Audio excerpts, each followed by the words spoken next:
What do you do?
أعوذ بالله من الشيطان الرجيم. بسم الله الرحمن الرحيم. يسبح لله ما في السماوات وما في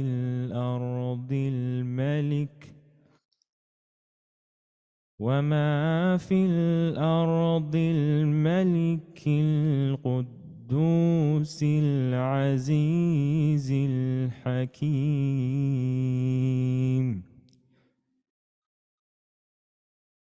هو الذي بعث في الأميين رسولا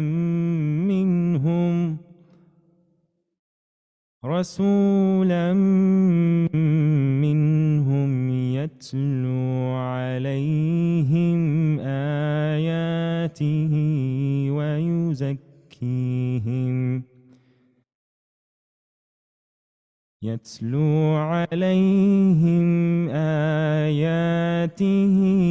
ويزكيهم ويعلمهم الكتاب والحكمة وإن كانوا من قبل لفي ضلال مبين. وآخرين منهم لما يلحقوا بهم وهو العزيز الحكيم. ذلك فضل الله يؤتيه من يشاء. ذلك فضل الله يؤتيه من يشاء والله ذو الفضل العظيم. مثل الذين حملوا التوراة ثم لم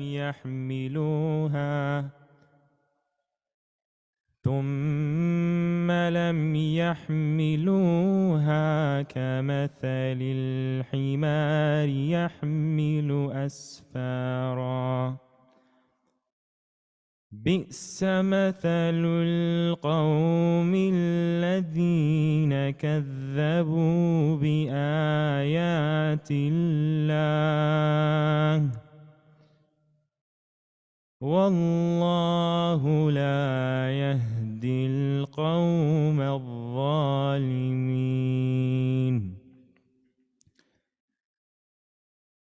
قل يا أيها الذين هادوا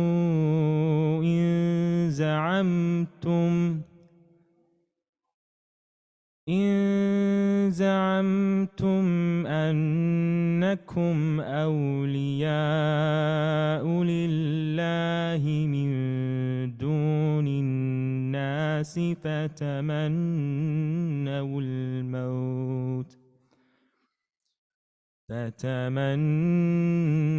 الموت إن كنتم صادقين. ولا يتمنونه أبدا بما قدمت أيديهم والله عليم بالظالمين. قل إن الموت الذي تفرون منه فإنه ملاقيكم ثم تردون إلى عالم الغيب والشهادة فينبئكم بما كنتم تعملون. يا أيها الذين آمنوا إذا نودي للصلاة من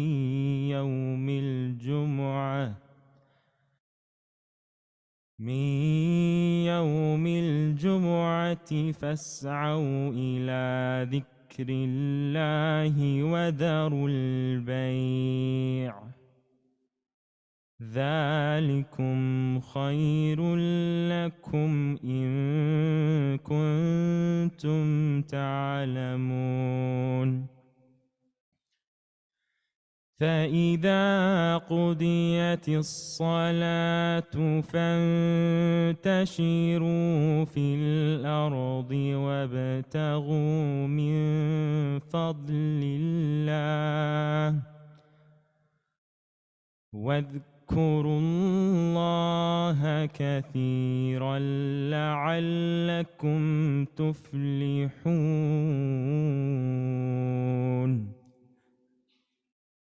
وإذا رأوا تجارة أو لهوا انفضوا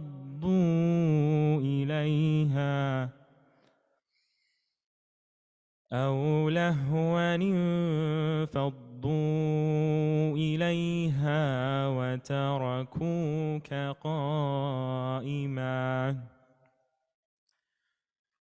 قل ما عند الله خير من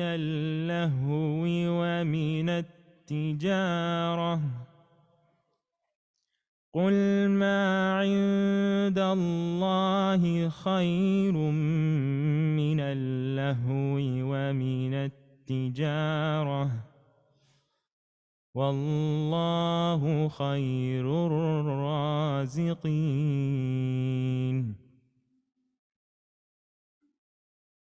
بسم الله الرحمن الرحيم. الحمد لله الذي أنزل على عبده الكتاب ولم يجعل له عوجا قيما لينذر بأسا شديدا من لدنه ويبشر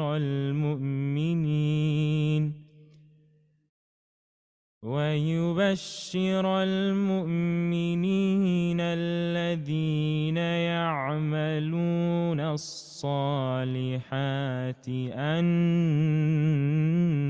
لهم أجرا حسنا ماكثين فيه أبدا وينذر الذين قالوا اتخذ الله ولدا ما لهم به من علم ولا لآبائهم كبرت كلمة تخرج من أفواههم إن يقولون إلا كذبا فلعلك باخع نفسك على آثارهم إن لم يؤمنوا بهذا الحديث أسفا إنا جعلنا ما على الأرض زينة لها لنبلوهم أيهم أحسن عملا وإنا لجاعلون ما عليها صعيدا جرزا أم حسبت أن أصحاب الكهف والرقيم كانوا من آياتنا عجبا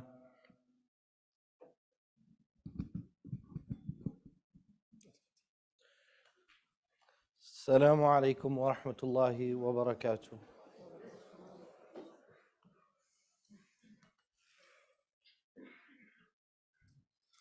الله أكبر الله أكبر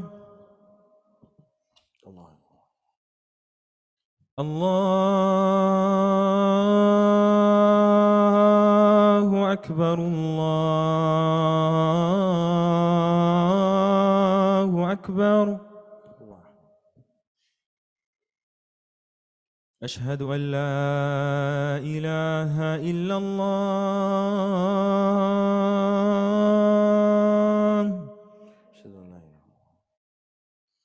أشهد أن لا إله إلا الله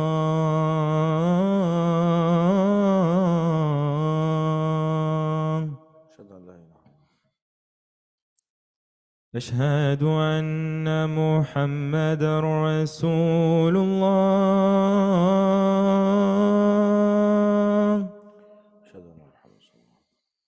أشهد أن محمدا رسول الله حي على الصلاة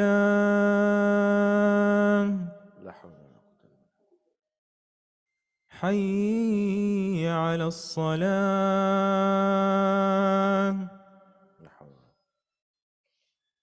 حي على الفلاح حي على الفلاح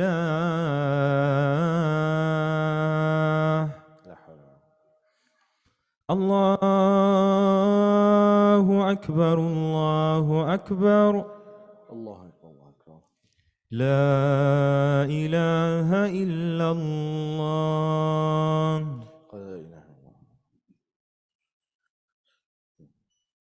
بسم الله الرحمن الرحيم.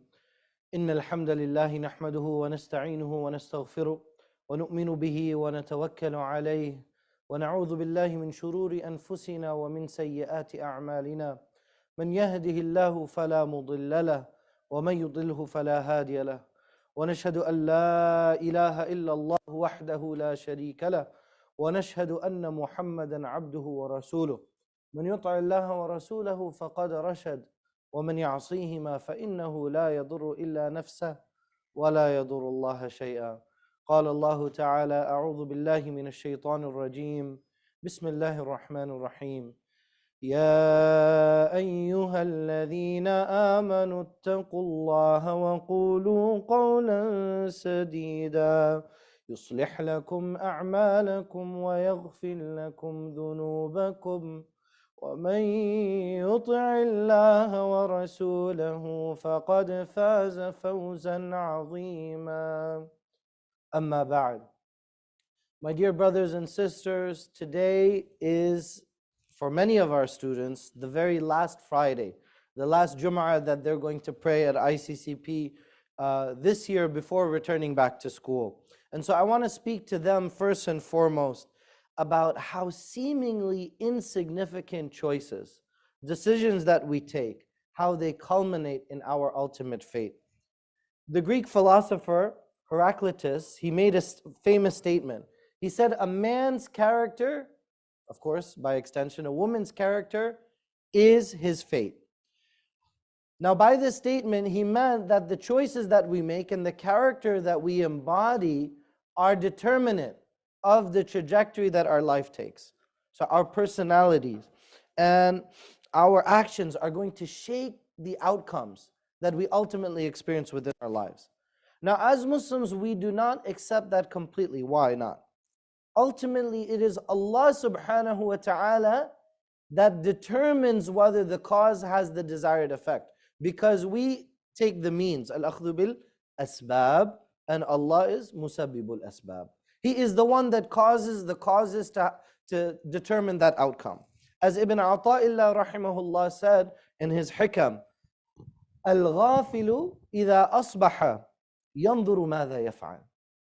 The unintelligent person, the forgetful man, when he wakes up in the morning, he starts to think, he reflects, what am I going to do today? Many of us, we think, oh, that's like a self-motivated person, right? So that's a good thing. But he's saying, al-ghafil, that forgetful person, he's thinking, what am I going to do? وَالْعَاقِلُ يَنْظُرُ مَاذَا يَفْعَلُ اللَّهُ بِهِ. But the truly intelligent person sees and considers, what is God going to do to me today?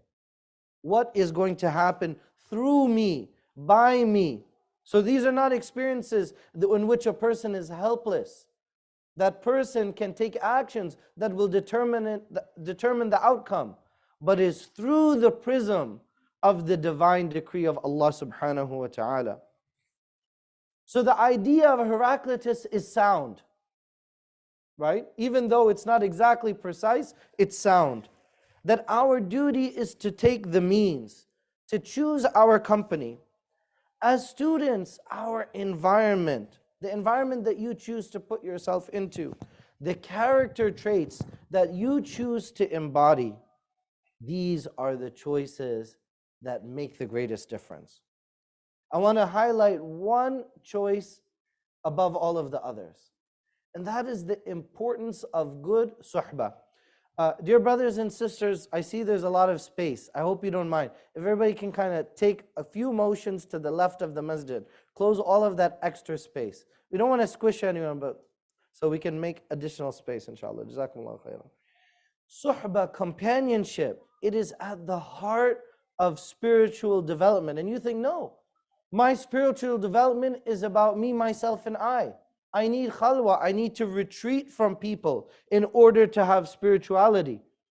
But Allah subhanahu wa ta'ala, Brother Hanif, he was reciting from the early pages of Surah Al-Kahf. If you continue, then you reach وَاصْبِرْ نَفْسَكَ مَعَ الَّذِينَ يَدْعُونَ رَبَّهُمْ بِالْغَدَاةِ وَالْعَشِيِّ يُرِيدُونَ وَجْهَهُ.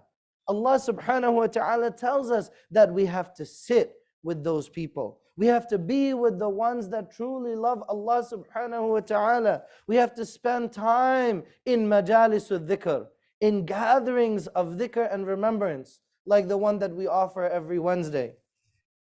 Be around people whose hearts reverberate with La ilaha illallah Muhammadur Rasulullah. That there is nothing in existence. La hawl. There is no motion, there is no movement, there is no force, and there is no power except for the sublime and the transcendent, Jalla Jalaluhu, who is exalted and majestic above all of His creation, Allah subhanahu wa ta'ala. Be around those people, because those people have oriented themselves towards Allah subhanahu wa ta'ala with true sincerity.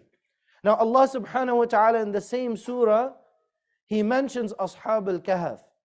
But did you know that Allah spends more time talking about the dog that hangs out with the people of the cave than the people themselves? It's very interesting, right? Allah subhanahu wa ta'ala devotes all of these verses to talk about this dog. Why? Over and over again. Because if Allah subhanahu wa ta'ala is praising the dog that associated, that had good suhbah and good companionship in the form of the companions of the cave, right? And this is a story, of course, from early Christianity, right? And it's recorded in history. Then what about us? What about us who take good companions? What about the human being? We can imagine the love that Allah subhanahu wa ta'ala has for the person that chooses for herself, for himself, good companions. How that could be a cause for Allah subhanahu wa ta'ala. Didn't the Messenger sallallahu alayhi wa sallam say, Allahumma rzuqni hubbak wa hubba man yuhibbuk? That, oh Allah, enrich me with surrounding myself with the love of those that love you.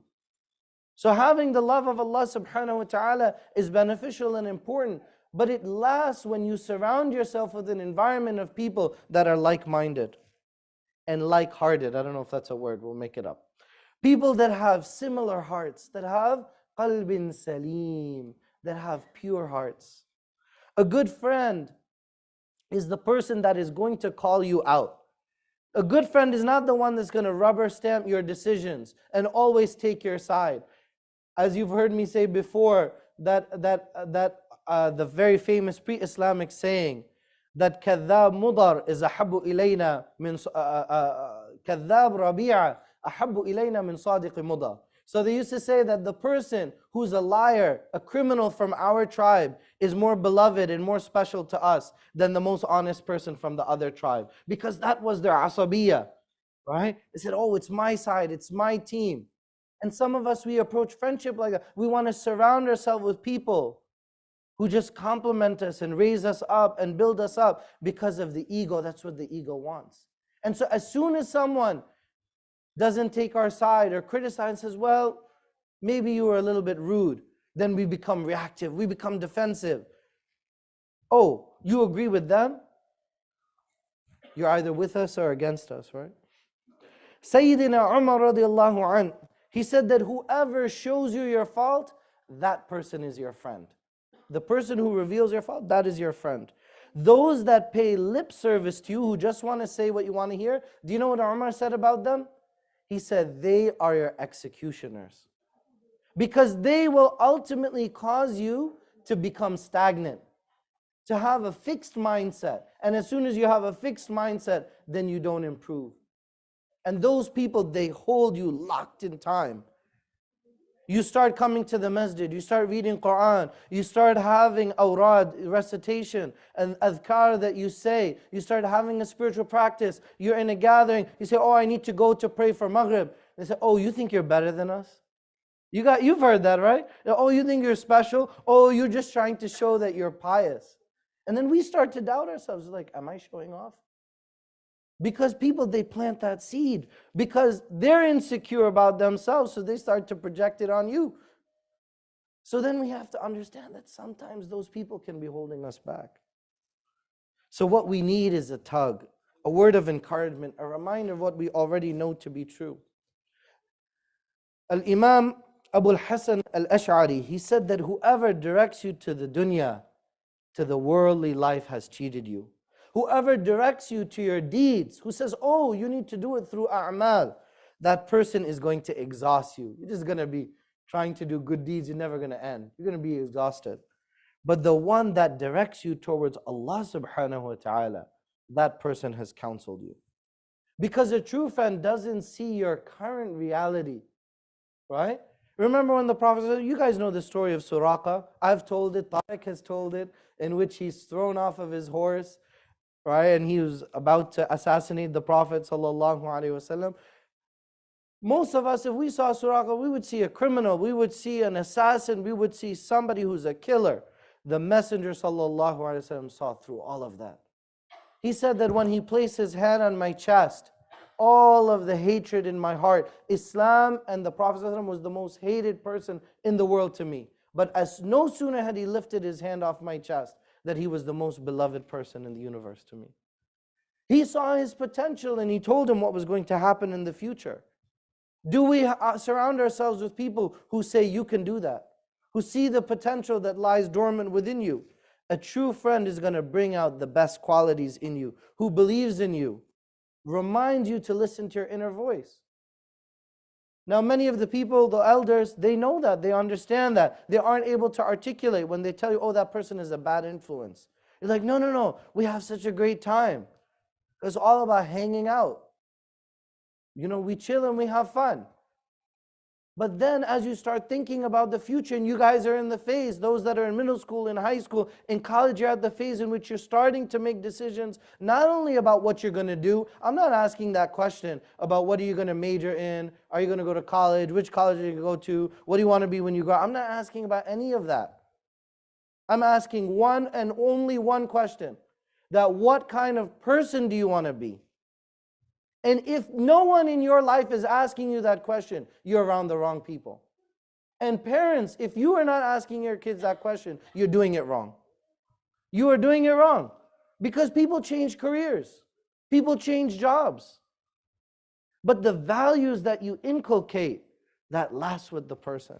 Not only in this world, it pervades and it persists into the akhirah. Dr. Shadi al-Masri, he recently, inshallah, he'll be visiting in a few months. He spoke about in a program, and he posed the question, he asked the question that are we alone?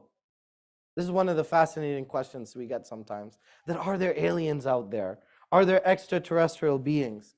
And Sheikh Mahdi Laq, he was there.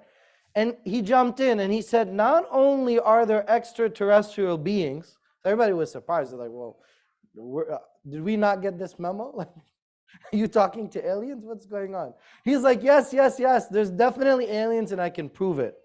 And by the way, before we jump into his answer, many of you know the ayah in Surah Al-Talaq, where Allah subhanahu wa ta'ala said, Allahu alladhi khalaqa sab'a samawatin wa min al-ardi mithlahunna yatanazzalu al-amru baynahun. So Allah subhanahu wa ta'ala, He says that He is the one that created the 7 heavens and of the earth and the like thereof. So here, mithlahun, that there's a similar world. Abdullah ibn Abbas radiallahu anhuma, he stated that this implies that there are other earths that are inhabited by intelligent beings that are just like us, to the extent that they have a Nuh like our Nuh. They have a Jesus like our Jesus. They have a Muhammad like we have Muhammad sallallahu alayhi wa sallam. He said, قَالَ سَبْعَ أَرْضِينَ فِي كُلِّ أَرْضٍ نَبِيٌّ كَنَبِيِّكُمْ وَآدَمْ كَآدَمْ وَنُوحْ كَنُوحْ وَعِيسَى كَعِيسَى وَمُحَمَّدْ كَمُحَمَّدْ sallallahu alayhi wa sallam. Now, I know for a lot of you that sounds really weird. Does that sound weird? That sounds really strange. What? This is one of the very rare hadith that actually Tariq was mentioning a month ago. He said usually we look at the sanad, we look at the chain, and when the chain is good, the matan normally is good. This is one of the very rare hadith in which the chain is sound and correct, but the text, this hadith, has not been accepted by most of the scholars. Imam Suyuti, he did not give it any weight. But why am I mentioning it here? Because the reason they rejected it, because we don't have any other text that corroborates it. So I said, this is kind of a weird hadith, we're going to stay away from it. What it's suggesting here is the possibility of a multiverse. Now, if I said this, 50 years ago, people would say, this Imam, he's really weird, like get rid of him. We need somebody that says normal stuff, okay? But nowadays, now that astrophysics has evolved to such an extent that there is a lot of credibility to the idea that there are multiple universes, that this is what they call the parallel universe theory. And as crazy as it sounds, that means that somewhere out there, please don't cry, there's another Donald Trump, there's another Sheikh Habib Omar, and there's another yourself, there's another you somewhere out there. I don't know if that one's been indicted, but it sounds like, and this is very similar for those that, since we've been mentioning, last week was about the Barbie movie, right? So many of you know the Marvel movies, right? So the Marvel movies are also about parallel universes. People have counted that among all the comic books and the movies, there are 161 universes in the Marvel universe. Now let's talk about the physics just for a moment. The Big Bang Theory states that the universe was originally كَانَتَا رَتْقًا فَفَتَقْنَاهُمَا, that everything was a tiny dot, it was a dense piece of matter, and then from that dense matter, all the celestial bodies came into existence. Now, if you have multiple bangs, multiple booms, then each one ultimately formed its own universe.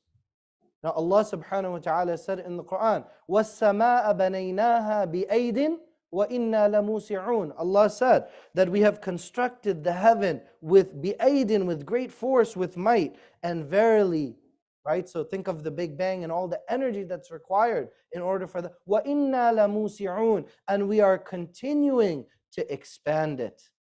Which shows لَمُوسِعُونَ, this is ism fa'il. It shows that Allah subhanahu wa ta'ala is causing it to expand through force. Think gravitational forces. So all of this is indirectly mentioned within the Quran. Shaykh Mahdi, to go back to the story with Dr. Shadi, he said the reason I'm sure that they are aliens, they're extraterrestrial beings, is because if we define it to mean any life that did not originate on the earth, so this is our definition, life that did not originate on the earth, then who on this world did not originate on the earth? Adam and Hawa did not originate on the earth. Because Adam and Hawa, it's mentioned directly in the Quran, were created in the heavens. They were created in the heavens, or directly above it. And then by necessity, that means that every single human being is an extraterrestrial being. Every person. Who are the ETs? We are the ETs. Because we're from Jannah. We're just hanging out here in this world, but we're not from it, right? Next time somebody says, go back to where you came from, you can give them that. Right? I need a spaceship first, right? We're people of Jannah, all right? As you may have heard me before, I've stated that the earth was created for us. I've said it a million times. The earth was created for us, but we were not created for this world. Allah subhanahu wa ta'ala designed this world for us. But our bodies, we are not designed to exist in this world. Allah created us for paradise. We constantly need to adapt our environment to suit us. Isn't that different from animals who are perfectly suited to their environment? Wind bothers us, weather bothers us. What do? We build houses. We create walls. Sun roasts us, right? We get covered in sunburn. Rain, it makes us sick. So we have to put roofs over ourselves. There's lots of food everywhere, but we can't just eat it. We have to cook the food first. It's not ready for us to consume. All of the earth's inhabitants, they all coexist within an ecosystem, the circle of life. Only the human being cuts down the trees. Any other, woodpeckers, stuff like that, right? But let's not get too technical. Only the human being is destroying the Amazon and the rainforest. Who's overproducing meat? Only human beings. Who's destroying the planet? Only us. The unintelligent person thinks that this is all about the dunya. But the one that is a person of deep reflection understands and stays focused that we are just passing through this dunya, ka'abiri sabil, like a person who is just passing through it, or a gharib, or as a stranger. Now Allah subhanahu wa ta'ala, He created us with different tastes and preferences to seek beauty. Isn't it part? Ask yourself, brothers and sisters, don't you love beauty? Jamilun yuhibbul jamal, kindness, flowing water, gardens, greenery, open space, peace, serenity. Now we're in the end of August. Most of you guys were on vacation. I know you guys are posting from all your beachside. Everybody's been. Where do we go? Nobody goes to Siberia for vacation. People go to somewhere warm and green and beautiful. Why? Because the human being is attracted to the places and the environments that remind us of Jannah. Because that is part of our DNA. That is part of who we are. We feel a void when we're away from places of peace, and we feel a sense of serenity and tranquility because we are pulled by the desire to go to paradise. Now, my dear young brothers and sisters, those in middle school, high school, college, there will be situations in which the pressure is very strong. The urge to conform, to be the same, to be similar, to be plain vanilla, and just be like everybody else. Copy and paste. It's very strong. But Allah subhanahu wa ta'ala did not create us that way. He created us with diversity and variety, unique characteristics. In fact, He made us uncomfortable in this world. He made us the ETs, the extraterrestrial beings of this world, to stand out. And there's a deep lesson in that, a profound lesson, that we have to learn to be comfortable being uncomfortable. Parents need to realize that when kids go back to school, they are throwing them into this environment in which others are projecting and advancing agendas and ideas and values and ethics that are diametrically opposed from that of our religion. And we are handing over our kids to teachers in loco parentis. They're taking on that hat of being the parent. And we're doing it for hundreds of hours. Now in the universe, only the strong individual is going to thrive. It's the same in any environment that you are. We cannot afford to raise weak children. The Prophet ﷺ, he said, Al-mu'min al-qawi khayrun wa ahabbu ila Allah. The strong believer is better and more beloved to Allah than the weak believer. We have to build up their character. We have to build up their confidence. When they come to us with their issues, we have to be emotionally available to give them that boost and to give them that confidence so they can draw spiritual strength from their parents and from their family so they can make their own decision. We're not going to be with them. Parents, how many hours in the day are you really with your kids? After you subtract school and driving around and all these activities and being on the devices and trying to get them to get ready and do their chores and get ready for bed, how much quality time in there? If you get 30 minutes of quality time with your kids, you're ahead of the game. Then you're doing better than most. So how can we influence them? Plant the seeds now for Jannah trees. Plant the seeds for Jannah trees. Strong, resilient children happen when the parents are available. When they have conversations like that of Luqman and his father, where they tackle the tough subjects. As you know, we're starting Sunday school this Sunday. We're at 85% capacity. We're just about to close registration. Part of our curriculum is to have these conversations. We can't hide behind these relevant topics because people are having crises of faith. They have doubt in their faith. We have to address it head on. And peer pressure is nothing new. Uqba ibn Abi Mu'ayt, this is one of the great, in Islamic history, is one of the great villains that attacked the Messenger ﷺ. Why did he do so? Was he the loud one in the room? No. It was his best friend. His best friend was Ubay ibn Khalaf.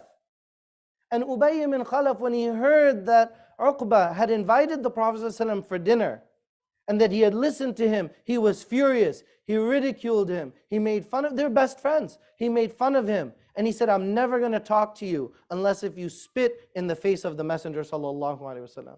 And so he saw the Prophet ﷺ that was praying in the haram. And we know the story in which he took the camel intestines and he threw it on the blessed back of the Messenger ﷺ. And then later on, he went to the face of the Prophet ﷺ and he spat in his face. He didn't do it, as far as we know, he didn't do it because he wanted to do it. Why did he do it? Because of peer pressure. The Messenger ﷺ made a dua against Ubay ibn Khalaf and Uqba as well, both of them. They didn't last long in the Battle of Badr. So it shows the danger of peer pressure, that just doing things because somebody else is making fun of you. This is a grown man, this is a warrior from battle. And he's making decisions because somebody's made, oh, you're a sissy, so he's going to attack the Messenger. Is that a mature person? No. But many of us are like that. We do things for other people. He thought that he won, but in the end, he was the greatest loser in life. The Prophet ﷺ, he said that al-mar'u ala dini khalili, that one is on the path and the religion of his friend. فَلْيَنْظُرْ أَحَدُكُمْ مَنْ يُخَالِلْ. So each of us should contemplate, who are the people we associate? What kind of suhbah do we have in our life? Do we have good companions? Do we have bitanatu salihah? Do we have a good entourage? We ask Allah subhanahu wa ta'ala that He grants us a righteous entourage, that He grants us the company of the Messenger sallallahu alayhi wasallam and the Sahaba and the companions and the righteous and the awliya in al-Firdaus, the highest levels of al-Jannah. أقول قولي هذا وأستغفر الله لي ولكم ولسائر المسلمين فاستغفروه.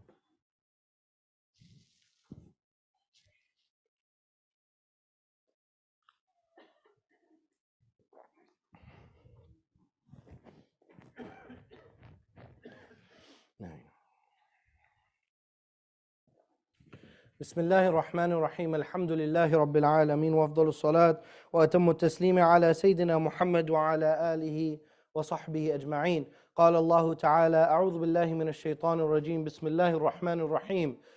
إن الله وملائكته يصلون على النبي يا أيها الذين آمنوا صلوا عليه وسلموا تسليما. اللهم صل وسلم وأنعم وبارك على عبدك ورسولك وحبيبك حبيبنا محمد وعلى آله وصحبه أجمعين. My dear brothers and sisters, coming full circle, the world, all of us, each and every one of us, we are obsessed with acceptance, with acknowledgement, with validation. We find so much meaning when other people compliment us, when they like what we're doing, when they accept us, when they say that, oh, you're one of us. We'll do anything for society to embrace us, to feel a sense of belonging. But we're not supposed to, we're chasing a goal that we'll never experience, because we are the ETs of the world. We were born alone and we depart this world alone as well. If you want that sense of peace, you have to chart your own path. Allama Iqbal, he famously said, ye ek sajda jise hai garan samajhta hai, hazar sajde se deta hai aadmi ko najat. He said in this very famous couplet, he said that one prostration, one sajda that you make towards Allah subhanahu wa ta'ala, you presume that it's so exhausting, it's so irksome, it bothers you so much, it's so tedious. Just that one sajda, oh, I did a lot, that one prostration. But this homage that you do to Allah subhanahu wa ta'ala, what does it set you free from? From the bondage and the bonds of from all of the created people. You now become completely liberated and you become free from servitude, from anything other than Allah subhanahu wa ta'ala. That is the only thing that brings peace and tranquility to the heart of the human being. My dear brothers and sisters, as we mentioned, the Sunday school is filling up. This is kind of a last chance to register. Well, not the last chance, but we're getting full. Friday, the Quran class enrollment is filling up as well, so please join. On Saturday, September 9th, we have a very special unity event. We've invited Sheikh Abdul Jalil from Idara Ja'fariyah from the Shia Masjid to join us. We'll be talking about the legacy of Al-Hasan and Al-Hussein. So it will be a very unique event. If you have any Shi'i friends, please invite them as well to see something that we're doing together. Tonight, the halaqah with Dr. Tariq is off, so we'll reconvene the Friday after the Labor Day weekend. But the other halaqahs on Sunday morning at 5:45 and on Wednesday at 7:30 are both on. On Saturday, September 16th, we're having a special Quran night with recitation by Sidi Anas bin Zari and reflections by Tariq and myself, inshallah. It'll be a very laid back, very informal event. So please join us on the 16th after Maghrib. At the end of the month, we're doing our annual food festival. And in October, we'll be welcoming Sheikh Saad Taslim. Inshallah, he's a graduate of Medina University. So we look forward to a lot of events coming up. We also make dua. Brother Shaukat Ali, he passed away. And also Dr. Anwar Hussain. She's the mother of Momina Begum, who passed away in Bangladesh this morning. She was 82 and very sick. May Allah subhanahu wa ta'ala have mercy on all of their souls. May Allah enter them into Al-Firdaus without any discussion or any accounting, without any hisab. May Allah subhanahu wa ta'ala raise them in the company of the righteous and in the company of the Messenger sallallahu alayhi wa sallam. Allahumma ighfir al-muslimeen wal-muslimat wal-mu'mineen wal-mu'minat al-ahya'i minhum wal-amwat innaka sami'un قريب مجيب الدعوات إن الله يأمر بالعدل والإحسان وإيتاء ذي القربى وينهى عن الفحشاء والمنكر والبغي يعظكم لعلكم تذكرون ولذكر الله تعالى أتم وأهم وأعظم وأكبر والله يعلم ما تصنعون وأقم الصلاة. Please stand for the prayer. If you can kind of slide and close all the gaps towards the left of the masjid. Those that are outside, if you prefer to stay outside, you can. If you want to enter with the open space, you're welcome to do so.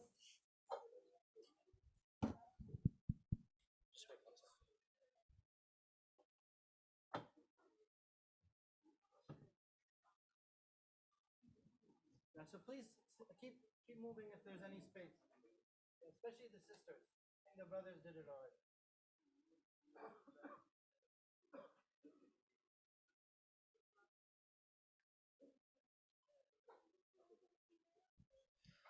الله أكبر الله أكبر. أشهد أن لا إله إلا الله. أشهد أن محمد رسول الله. حي على الصلاة حي على الفلاح. قد قامت الصلاة قد قامت الصلاة. الله أكبر الله أكبر. لا إله إلا الله. استووا واعتدوا تراصوا. الله أكبر.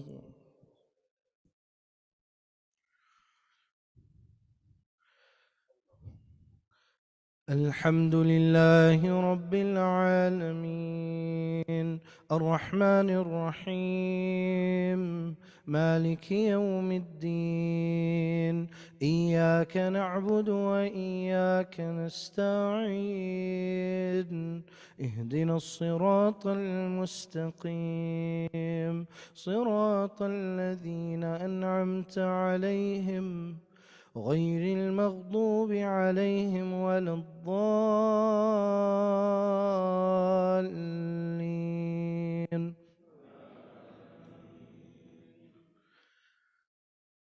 يا أيها الذين آمنوا اتقوا الله حق تقاته ولا تموتن إلا وأنتم مسلمون واعتصموا بحبل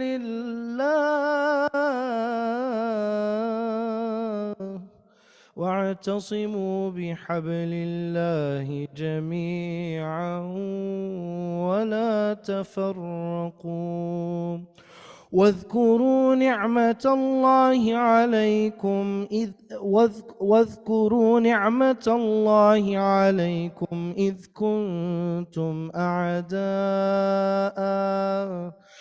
كنتم أعداء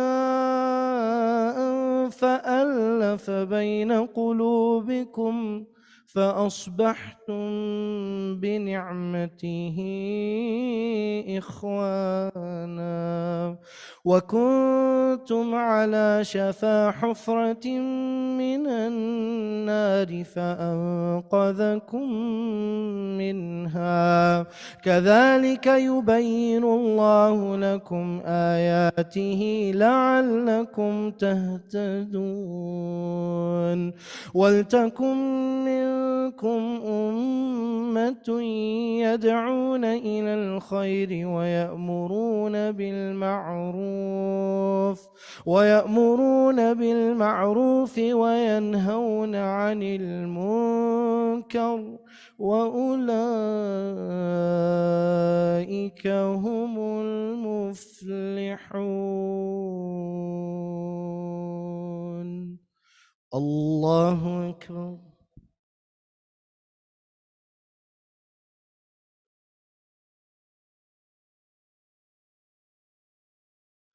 سمع الله لمن حمده. الله أكبر.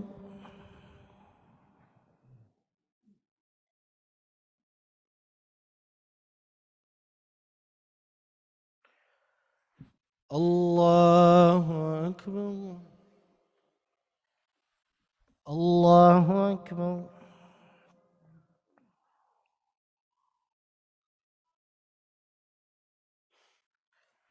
الله أكبر. بسم الله.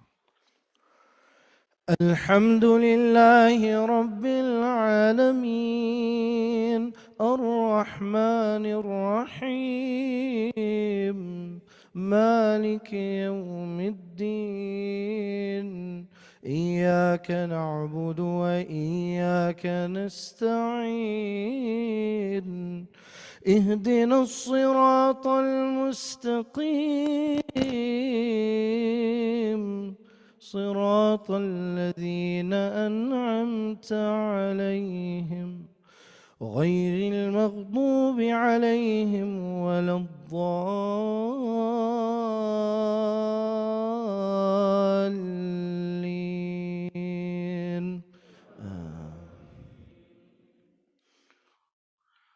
واصبر نفسك مع الذين يدعون ربهم بالغداة والعشي يريدون وجهه ولا تعد عيناك عنهم تريد زينة الحياة الدنيا ولا تطع من أغفلنا قلبه عن ذكرنا واتبع هواه وكان أمره فرطا. وقل الحق من ربكم فمن شاء فليؤمن ومن شاء فليكفر. إنا أعتدنا للظالمين نارا أحاط بهم سرادقها وإن يستغيثوا يغاثوا بماء كالمهل يشوي الوجوه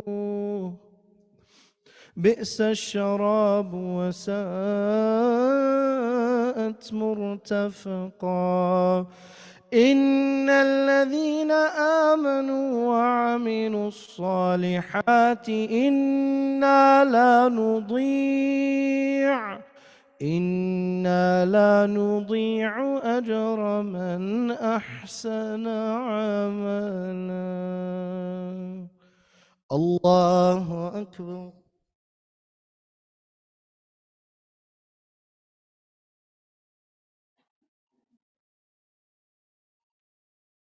سمع الله لمن حمده.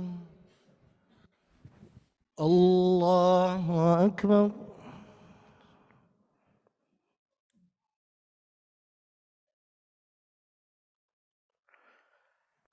الله أكبر. الله أكبر.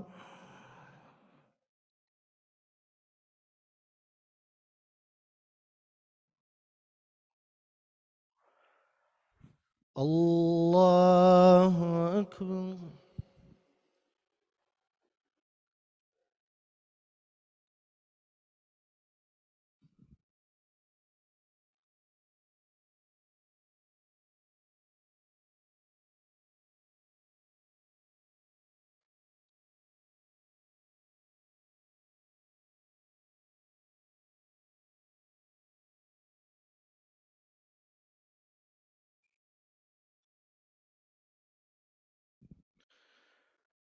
السلام عليكم ورحمة الله.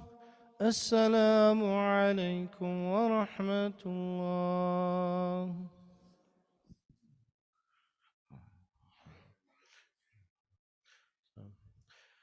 Also, I want to let you know we have a visitor today, Reverend J. Moses from the Presbyterian Church in North Bethesda.